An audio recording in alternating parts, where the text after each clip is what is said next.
The hot spring trip was suggested by my husband, and it was supposed to be a delightful getaway just for the two of us. However, without telling me, he invited our son and his wife, with whom I have a strained relationship. When we arrived at the hotel, my son's wife bluntly said, "If you dislike being with Mike and me so much, why don't you sleep in the parking lot or somewhere around there?" Her mocking words, combined with my husband and son's failure to intervene, pushed me to my breaking point. "Fine, do as you please. I'll be sleeping outside then." "Bye," I retorted and got into the rental car parked in the hotel lot, heading out for a night stroll to clear my mind. As I wandered the streets until dawn, I heard the sirens of ambulances and fire engines. When I turned my phone back on, I found an incredible number of missed calls from my husband and son. "What the hell are you doing? How many times do you think we called and texted you?" my husband demanded when I answered. He and my son were frantic, explaining that a careless smoking incident had caused a fire scare at the hotel. I was utterly appalled by their lack of apology, so I gave my husband one last chance. "Hey, which is more important to you? Mike and his wife or me?" "What? What's with that all of a sudden? Is this the time to be asking that? Just come back already," he replied. "I see, that's fine. Well, Mike is your child with that woman anyway, and it seems like I'm no longer in your eyes." Hearing these words, my husband and son were perplexed on the other end of the phone. That's when I decided to spill a secret, a hidden truth we had been carrying within our marriage.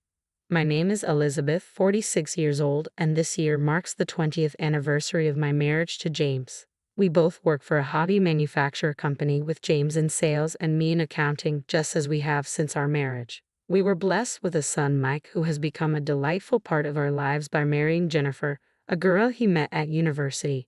To outsiders, we might appear to be a normal, happy family, but in reality, we are facing a certain issue. One day, as I was preparing dinner after returning home, I noticed James researching something on the computer. Curious, I peered over and saw beautiful resorts and hot springs displayed on the screen. I couldn't help but lean in closer with excitement. James turned to me and said, "Actually, I've been thinking about planning a trip soon." "A trip? That sounds wonderful." I couldn't contain my excitement and raised my voice. "See, we've both been busy working and haven't had much chance for this kind of thing.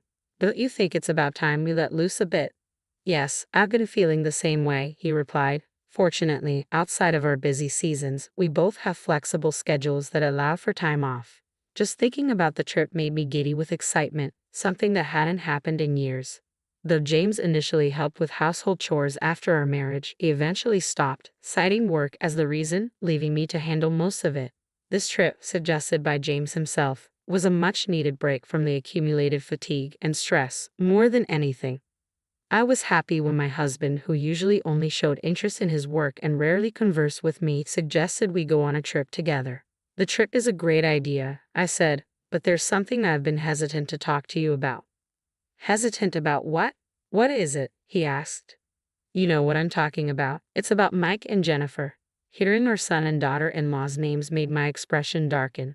Since advancing to junior high, Mike had grown distant and cold towards me, his mother. Ignoring my attempts to talk, he would lock himself in his room or go out, and on the rare occasions he did respond, it was with a dismissive, "It's nothing," or "Leave me alone."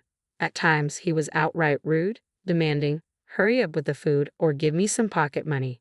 There were even instances when I was locked out of the house, not just by the door but by a chain gate. Initially, I dismissed it as a phase of rebellion, but when his harsh words and actions persisted, I grew concerned and consulted James several times. However, James brushed it off, saying, "Isn't that just a phase of rebellion? Or maybe just adolescence? You should understand that and deal with him properly as a mother," showing little concern for the matter. I tried to reach out to Mike, but his attitude remained unchanged. After advancing to high school, he moved into a dorm and continued living in one during university, hardly ever returning home. Even after marrying Jennifer, I wasn't invited to their wedding, and my letters of congratulations went unanswered. When Mike brought his wife Jennifer home, I immediately sensed a mismatch. Her brightly dyed hair, heavy makeup, and flamboyant attire made her appear quite flashy, even for her age. In front of James and Mike, Jennifer behaved normally. But the moment we were alone, she stared at me, then glared and said, "I wondered what kind of woman the mother of Mike would be, only to find out she's this plain. No wonder Mike detests you." Her derogatory words and expression cut deep. I thought Jennifer was indeed a perfect match for Mike. Interestingly, they didn't have any children and seemed to live a carefree life, despite their apparent dislike for me, much like Mike's. From the day they were introduced, they began to frequent our house often, usually with Mike in tow. When they visited, Mike and Jennifer would lounge around, hurling insults at me, and even stay for dinner. I was left to prepare and clean up the meals alone while they arrogantly demanded more drinks and snacks, leaving me no peace. I rarely joined their conversations, but Jennifer once condescendingly said, "Elizabeth, why do you even work after getting married? Spending hours surrounded by old men making toys?" I couldn't do that. Jennifer, being supported by Mike, doesn't work herself, and given her habit of skipping work, likely wouldn't last long in any job. Hearing her gleefully talk about skipping past jobs, I sighed inwardly. Unable to tolerate Mike and Jennifer's selfish and tyrannical behavior any longer, I once again sought advice from James. However, he simply said, "Mike is still as rebellious as ever, but Jennifer isn't that bad, right?" Feeling miserable, I replied, "But I'm being treated like a maid by Jennifer." I had my job too, and my body couldn't handle the stress any longer. Despite my concerns, James would just play dumb and brush it off, claiming he didn't know what to do. Eventually, the visits from Mike and Jennifer stopped. Whether they no longer wanted to see me or had other obligations such as work or finances, the reason was unclear, but their absence from our home was certain. Still, it seemed James continued to meet with them. Sometimes I could smell their perfume and cigarette smoke on him when he came home. As an asthmatic, cigarette smoke was particularly harmful to me, so I had asked Mike and Jennifer to refrain from smoking inside the house during their visits. Even with our strained relationship, I found relief in not having to endure their unpleasant behavior. I was determined to ensure they wouldn't interfere with our hot spring trip, and I worked hard to convince James of this. Relieved when he agreed, I looked forward to our trip to Hawaii. I pored over the guidebook daily, bought new clothes, and eagerly anticipated the vacation. However, the intrusion began on the very first day. As we arrived at the airport security check for our Hawaii-bound flight, pulling our suitcases and preparing to pass through the ticket gates, I was stunned to hear familiar voices. I turned around to see Mike and Jennifer standing there. "What? Why are you here?" I asked in disbelief. "Didn't Dad tell you? We decided to come along to Hawaii," Mike replied.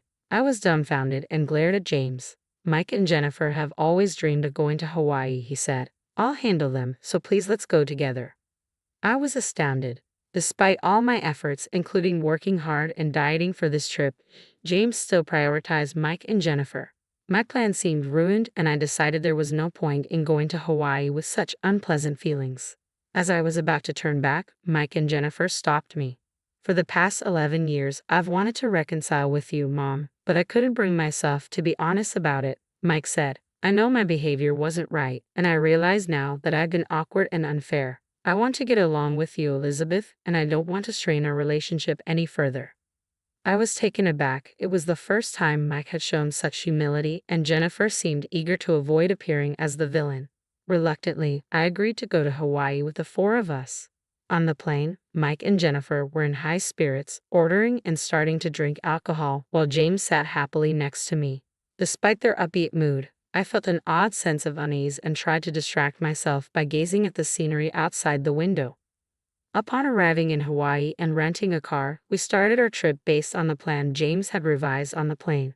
However, it wasn't long before Mike and Jennifer began to ignore my presence, speaking only to James. At water-based attractions like Sea Life Park and Waikiki Beach, they would intentionally trip me, making me fall and get soaked. At lunch, they pushed their leftovers onto me, among other forms of harassment. The tension escalated after dinner when Mike and Jennifer came to our hotel room, wanting to drink. When James went downstairs to get some snacks, Mike and Jennifer, who had bought alcohol in Hawaii, sat on my bed without asking. Mike pulled out an ashtray and cigarettes. "Hey, this is a non-smoking room. Stop it, please," I said. "It's fine if we ventilate," Mike replied with an annoyed look, and Jennifer began to light a cigarette as well. Reaching my limit, I shouted, "Enough. Stop smoking in a non-smoking room. You'll get us thrown out if you don't follow the hotel's rules." "What's with you all of a sudden?" Mike retorted. "I told you before that I have asthma and can't handle cigarette smoke." Please follow the hotel's rules, I said, struggling to keep my composure. Your serious motherly attitude has always been so irritating, Jennifer snapped. Smoking in a non-smoking room is the height of rudeness. God, you're so annoying. What's wrong with having fun on a trip? If you hate smoke so much, why don't you sleep in the parking lot or somewhere else? My head went blank from their words. Just then, James returned from his errand. Hey, it's loud even in the hallway. What's with all the shouting? I can't stand being with these two for another second, I said. They're trying to smoke in a non-smoking room, and why did you bring them along despite me saying no? This is unbelievable, I said, my pent-up emotions overflowing with tears. Mike and Jennifer looked down at me, smirking. You're just annoying, acting all high and mighty, Mike said with a smirk. You're no fun, not even drinking a single sip of alcohol. I felt something snap inside me. Fine, I get it. I'd rather sleep outside than stay here. Bye. Hey, Elizabeth, James began, but I quickly gathered my valuables and phone and stormed out of the room. James tried to stop me by grabbing my arm, but I shook him off. Leave me alone. I want to be alone, I said, my voice trembling. I hurried out of the hotel and made my way to the parking lot. There was no sign of James following me. I got into the rental car and drove around Hawaii at night, trying to clear my head. Despite my suspicions, Mike and Jennifer hadn't changed their attitude towards me, and James was no better. Despite my desperate pleas, he had brought Mike and Jennifer along without my consent. It's even possible to continue any semblance of a family relationship after this trip, especially with the secret about James and Mike that I had kept hidden. The more I thought about it, the more anger and sadness overwhelmed me, so I kept driving to calm myself down. As I drove through Hawaii's beautiful night scenery, my heated mind gradually cooled. After a while, tiredness set in, so I parked the rental car in a coastal park and decided to rest inside. I thought I heard sirens in the distance, but I was too exhausted to care and quickly fell asleep. When I woke up, dawn had broken, and the sparkling sea greeted me with its beauty. Soothing my spirits, I had breakfast at a seaside diner and then remembered to check my phone. I had turned it off before driving because I didn't want to hear from James or see his texts. Now, calm, I turned on my phone and was shocked by the number of missed calls and texts starting from around 11 o'clock last night. There were at least 30 or 40 of them. Just then, a call from James came in. What the hell are you doing? Do you know how many times we've tried to reach you? I've called and texted you. James's voice was a mix of anger and distress. What do you mean? I just had breakfast at a seaside diner, I replied, confused. While we're in deep trouble, you're casually having breakfast. Mike's voice came through, irritated. What trouble are you talking about? It's exactly as it sounds, James said. After you left, we had a little party with cigarettes, alcohol, and snacks. Before we knew it, we fell asleep, and when we woke up, the room was filled with smoke. A fire? I asked, horrified. Yes, James confirmed. The cause was Mike and Jennifer's cigarettes not being fully extinguished. Thankfully, it was just a small fire, but the fire trucks arrived in droves, and everyone in the hotel had to evacuate. Now we're being blamed for it. Jennifer suffered a minor burn and was taken to the hospital. Mike and I have to go to the police for questioning and apologize to the hotel staff. I see now, the sirens I heard last night must have been for that, I said, stunned by the extent of their carelessness. Then James, in his usual carefree and irresponsible manner, said, So, we're tied up here and can't leave. Can you go to the hospital and stay with Jennifer? The lack of apology and his prioritization of Jennifer over me made it clear that some things would never change. I decided to give James one last chance. James, who is more important to you, me or Mike and Jennifer? What? Why are you asking that now? This isn't the time, James replied, sounding bewildered. Well, I said, by then, I was completely disillusioned with James's attitude. Hey, what do you mean? Don't joke around at a time like this, James said, his frustration evident. Well, Mike is your child with that woman, and it seems I'm no longer in your thoughts, I said, as both James and Mike looked confused by my words. I took a deep breath and decided it was time to reveal the secret I had kept hidden. Mike, you are the child of your father and his mistress, I said firmly. Mike was stunned into silence and James grew visibly agitated as I continued. 24 years ago, James had an affair with a woman who worked with us at the time. By the time I discovered the affair, she was already pregnant. She had the audacity to tell me, "I'll give you the child, so don't demand any compensation." I found her contemptible, but I couldn't bear the thought of abandoning the child. So, I decided to raise the child, yourself, as my own without seeking any compensation. The mistress was fired, and James's affair became known, but taking you in helped soften the blow. Despite not being biologically related, I raised you as my own. However, your rebellious phase began in middle school and only worsened over time, which I initially thought was normal adolescent behavior. As the years went by, your attitude grew increasingly challenging. Realizing you were indeed the child of James and his mistress, I was torn between the affection I had developed for you and the harsh reality. Mike, still in shock, shouted through the phone, "That can't be true. I can't just be some bastard child. I have proof of your father's affair." I said, "I keep it with me because I didn't trust James to keep it safe." "So, you're saying you're not my real mother?" "That's what I've been trying to tell you. I try to be a real mother, but it's clear we don't get along. Maybe it's because you carry that woman's blood." Mike fell silent, grappling with the gravity of the revelation. James's voice rose in frustration. "What are you saying?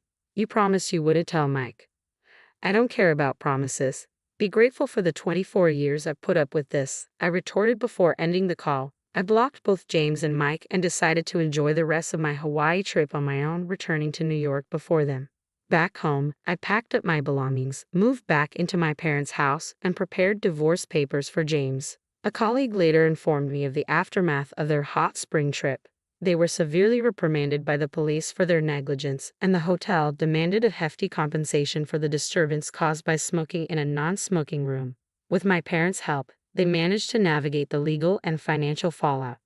My divorce from James was finalized smoothly and soon became the topic of office gossip. James's work performance declined, leading to his quiet resignation. He struggled to find new employment, eventually borrowing money from various acquaintances and declaring bankruptcy. Mike's financial and mental stability also deteriorated, leading to constant arguments with Jennifer. As for me, I found solace in the hot springs during my solo trip and now visit several times a year with my parents and friends. My work has flourished and I've been promoted to head of the accounting department.